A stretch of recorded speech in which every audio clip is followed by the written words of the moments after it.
여러분 안녕하십니까? 헬로티비 뉴스입니다. 지난 주말 폭염이 주춤했지만 또다시 더위가 계속되고 있습니다.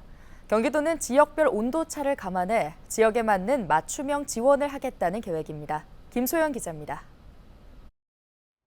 이달 초부터 무더위가 시작되면서 폭염 환자가 늘고 있습니다. 경기도 온열 질환자 수는 지난 20일 기준 50명을 넘었습니다. 지난 주말 비가 내리면서 더위가 주춤하는 듯 했지만 이번 주 들어 30도를 넘는 더위가 또다시 계속되고 있습니다.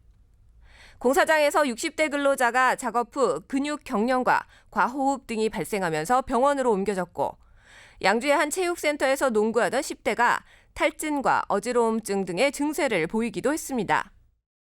제일 심한 것이 사망에도 이렇게 할 수 있는 열사병이 있는데, 열사병 같은 경우는 체온이 올라가면서 40도 이상으로 올라가고 피부가 건조해지면서 의식을 잃거나 혼수 상태로 빠지는 그런 증상들이 나타날 수 있습니다. 경기연구원이 지난 25일 조사한 내용을 살펴보면 경기도 온열 질환자는 최근 3년간 연평균 24.9% 증가했습니다. 전국 연평균인 8.4%보다 높은 증가율을 보였습니다. 노령인구, 실외 작업이 많은 농촌 지역의 온열 질환 발생은 1.8%로 전국 평균 0.9%보다 2배 높은 것으로 나타났습니다. 전문가들은 예방 수칙을 알고 있지만 실천하지 않는 경우가 많다며 실천하는 것이 가장 중요하다고 말합니다.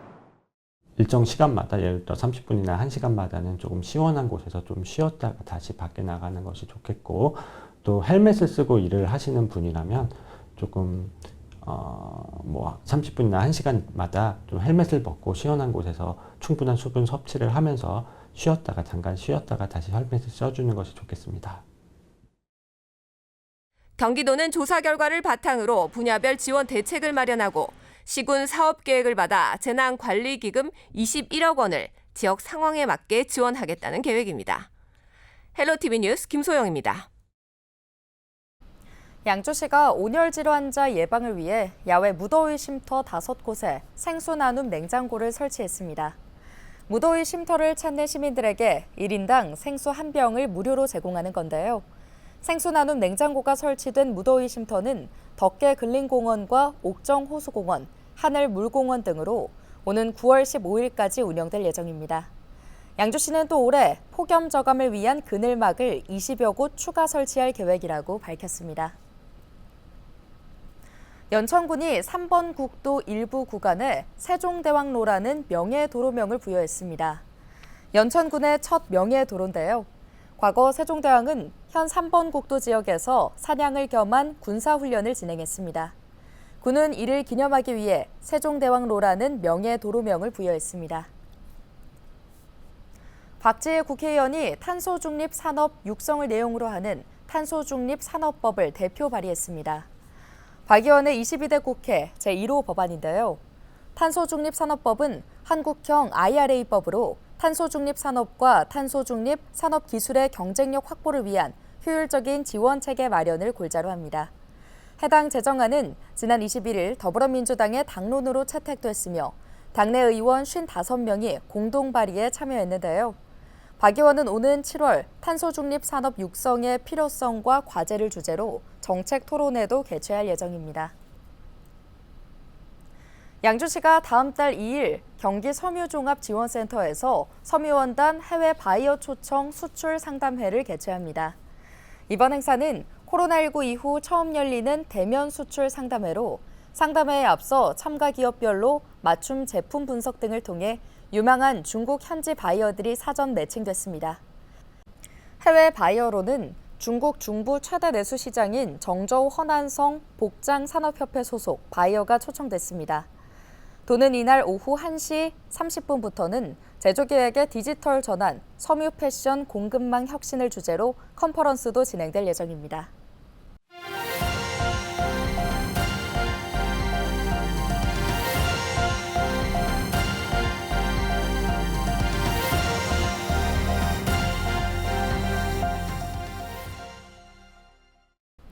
수도권 쓰레기 대체 매립지 선정 3차 공모가 결국 적격자를 찾지 못한 채 마감했습니다. 인천시를 비롯한 수도권 매립지 정책 4자 협의체는 4차 공모를 진행할 계획을 내놓았는데요. 자세한 내용 송유찬 기자가 취재했습니다. 지난 3월 28일부터 90일간 진행된 수도권 대체 매립지 3차 공모. 하지만 이번에도 응모한 지방자치단체는 없었습니다. 인천광역시는 수도권 대체 매립지를 최대한 빠른 시일 안에 확보한다는 목표에는 아무런 변함이 없습니다. 하지만 3차 공모까지도 응모한 지자체가 없기 때문에 향후 서울시와 경기도와 그리고 환경부와 4차 공모에 들어간다는 그 합의에 이르렀습니다. 수도권 매립지는 지난 1992년부터 서울 난지도 쓰레기 처리장 대체지로 30년 넘게 운영됐습니다. 현재 인천을 비롯해 서울과 경기도 주민 약 2,600만 명이 배출한 쓰레기를 처리하고 있습니다. 당초 2016년까지 사용하기로 했지만 대체 매립지 조성이 미흡해 기한을 연장했고 대체 매립지 조성을 위해 2차례 공고까지 했습니다. 하지만 지역 주민들의 반대 등으로 인해 결국 무산됐습니다. 이에 따라 인천시와 서울시, 경기도 환경부 등 수도권 매립지 정책 4자 협의체는 지원금을 확대하고 시설 규모는 축소하는 등 입지 지역에 더 많은 혜택이 돌아갈 수 있도록 조건을 마련해 3차 공모를 진행했습니다. 관련법에 따른 지원 외에 특별지원금으로 1, 2차 공모보다 500억 원 늘린 3천억 원을 기초지자체에 지원하기로 했습니다. 부지 면적 역시 1차 공모의 220만 제곱미터보다 훨씬 줄여 90만 제곱미터까지 축소했습니다. 하지만 공모에 신청서를 낸 지자체는 없었습니다. 결국 4자 협의체는 후속 조치 계획으로 4차 공모를 준비 중입니다. 3차 공모 때까지 응모한 지자체가 한 군데도 없었기 때문에 4차 공모 과정에서는 면적이나 또 사전 주민 동의 요건이나 이런 부분들이 그 상당 부분 완화될 것으로 이렇게 기대하고 있습니다. 결국 3차 때보다 사전 주민 동의도 50% 이상 확보하는 등 공모 조건을 완화하고 인센티브를 재검토하겠다는 것입니다. 구체적인 공모 조건과 인센티브, 공모 시기 등은 4자 협의를 통해 추후 발표할 예정입니다. 내년 건설 폐기물, 2026년에는 생활 폐기물 직매립 금지 조치가 시행되는 만큼 빠른 대체 매립지 선정이 필요하지만 4차 공모 역시 무산될 가능성이 높아 대책 마련이 시급해 보입니다. 헬로티비 뉴스 소유창입니다. 김동연 경기도지사가 화성 공장 화재 희생자 유가족과 부상자들을 만나 지원에 최선을 다하겠다고 밝혔습니다. 김 도지사는 지난 25일 오후 화성시청에서 유가족들을 만나 위로의 뜻을 전하고 요청 사항을 들었는데요. 김 도지사는 참담하고 안타까움을 금할 수 없다며 희생자들의 마지막 가는 길을 잘 모실 수 있도록 최선을 다하겠다고 말했습니다. 김 도지사는 이어 입원 중인 부상자들을 만나 빠른 회복을 기원했는데요. 하루빨리 일상생활로 돌아올 수 있도록 신경 써 노력하겠다고 덧붙였습니다.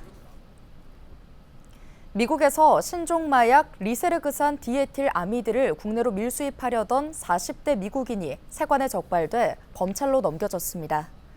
인천공항 세관은 신종마약 리세르그산 디에틸 아미드를 우표처럼 만들고 책 속에 숨겨 밀수입한 미국인 A씨를 긴급 체포해 검찰에 구속 송치했다고 밝혔는데요. A씨가 밀수한 LSD의 양은 253장으로 시가 2,500만 원 상당입니다.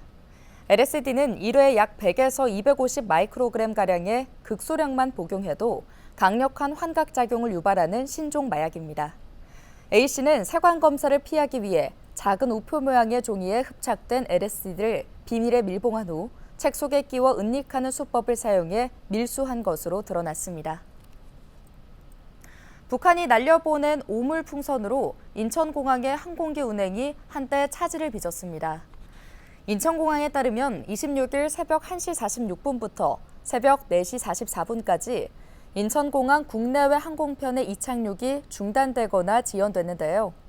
인천에서 베트남으로 가는 비에젯 항공의 항공편 3편이 2시간 넘게 지연됐고 중국 장가계에서 인천으로 향하던 대한항공과 로스앤젤레스에서 인천으로 오던 아시아나 여객기 등이 회항했습니다.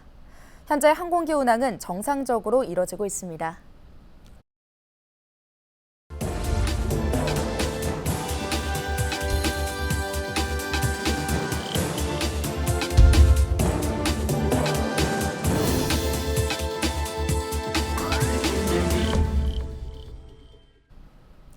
케이블 TV 공동기획 지역을 살려라 순서입니다.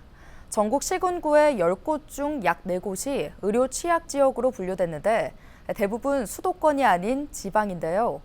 이런 가운데 전공의 파업으로 지역 의료원 일부 의사들이 대도시 상급병원으로 차출되면서 주민 불편이 더 커지고 있습니다. 충남의 서산의료원은 대학병원과의 교류를 통해 인력을 충원해 눈길을 끌고 있습니다. 정호석 기자입니다. 지난 2월 전공의들이 집단으로 현장을 이탈하면서 많은 지방의료원이 인력난에 시달리고 있습니다. 전공의들이 떠난 자리를 메우기 위해 지방의료원 의사 250여 명이 상급병원으로 차출됐기 때문입니다. 이에 따라 몇몇 의료원은 일부 진료를 중단하면서 시민들의 불편이 커지고 있습니다. 이런 가운데 충청남도 서산의료원은 의료 공백 없이 환자들을 진료하고 있습니다. 서울대학교 병원과의 교류를 통한 의사 파견으로 인력을 충원하고 있기 때문입니다. 서울대에서 4분, 또 대전에 있는 충남대에서 3분, 그리고 천안에 순천에서 1분, 그리고 담대에서 2분. 그래서 총 10분의 그 분들이 지금 대학에서 이렇게 파견 나와서 같이 지금 근무하고 있습니다. 대학병원과의 교류로 의료 공백을 메운 서산의료원. 지난 5월 기준 병상 가동률은 76.8%로 전국 35개 지방의료원 중 2번째로 높았습니다. 대학병원에서 파견을 나온 의사 모두 교수급인 만큼 이들과의 협진을 통해 많은 것을 배울 수 있어 의료원에 지원하는 인력이 늘었습니다. 그 결과 의사와 간호사 모두 정원을 채웠고 지난 2021년에는 충남 지역 의료원 최초로 영유아 야간진료센터 운영을 시작해 지금까지 단 한 차례의 의료 공백 없이 운영하고 있습니다. 의료원은 올해 하반기 정원이 늘 것으로 예상되는 만큼 다음 달 10일부터 충남 지역 의료원 최초로 응급의료센터 전문의 10인 체제를 운영할 계획입니다. 하반기 이후에 3명이 더 충원될 예정으로 있고 그리고 이제 뭐 충대라든지 다른 대학 병원에서도 계속해서 그 대학 교수급 과장님들이 계획에 더 오실 예정으로 되어 있습니다. 서산의료원의 대학병원 의사가 오기까지는 지역사회에 많은 노력이 있었습니다. 먼저 지역구 국회의원인 성일종 의원은 서울대병원과의 교류를 위해 토론회를 열었습니다. 또 국립대병원 소속의 정규의사가 지역 공공의료기관에서 일하는 사업인 공공임상 교수제 정규사업 추진을 위해 관련 법안을 발의했습니다. 또 지역기업은 사회공헌 기금을 출연해 심리혈관 센터에서 근무하는 교수들의 인건비를 지원하고 있습니다. 그리고 교수님들께서 저희 지역에 하루, 이틀, 3일씩 오시는데 이분들이 이제 출장 수당도 이렇게 받으시게 해놨고 그래서 이런 것들이 잘 어우러진 거죠. 그래서 안전판이 확보된 거 아닌가 생각을 합니다. 의료 전문 인력 부재에 따른 지방의료체계 붕괴에 대한 우려가 커지는 상황 속 서산의료원의 인력 충원 사업이 해결책이 될 수 있을지 관심이 쏠립니다. 헬로티비 뉴스 정호석입니다.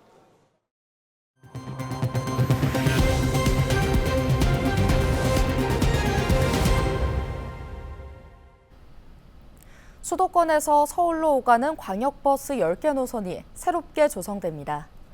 국토교통부 대도시권 광역교통위원회는 올해 광역버스 준공영제 대상 노선으로 10개 노선을 선정했다고 밝혔는데요. 신설된 노선은 양주와 고양, 광명과 안성, 양평과 오산, 용인과 평택에서 서울역과 사당역, 영등포역과 잠실 등으로 향하는 8개 노선과 고양과 화성 등 2개 전환 노선이 선정됐습니다.